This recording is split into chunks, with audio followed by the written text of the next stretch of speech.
In the midst of the coronavirus pandemic, President Trump has one clear goal. We're going to build the greatest economy in the world again, and it's going to happen pretty fast. From parks and beaches to retail shops and restaurants, by this Sunday, at least 42 states will have relaxed some coronavirus restrictions. We're opening up our country again.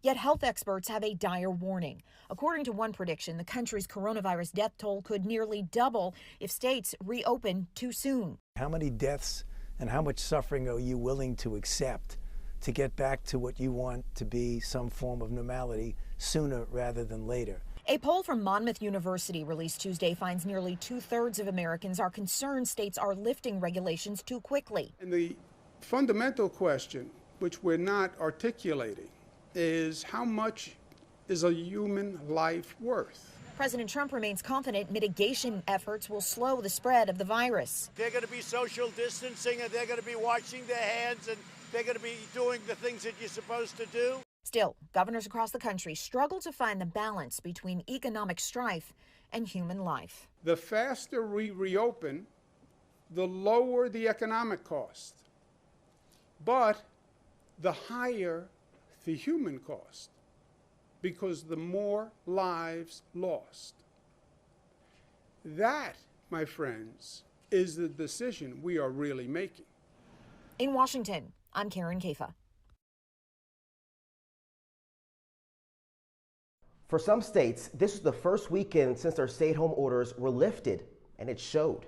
It's great to see everybody out and enjoying this weather. Piedmont Park, Newport Beach, Central Park, the National Mall, all filled with people over the weekend. Dr. Deborah Burke says it's okay to go to the beaches and parks, but if it's done with social distancing, yes. If it's not done with social distancing, no. Some did practice social distancing, others not so much. New York Governor Andrew Cuomo warned New Yorkers numbers may be declining, but don't get complacent. The stay-at-home order in New York is still in effect.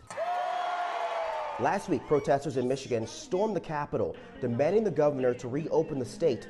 Dr. Burke says the images of people in close quarters with one another without masks concerned her. We need to protect each other at the same time we're voicing our discontent.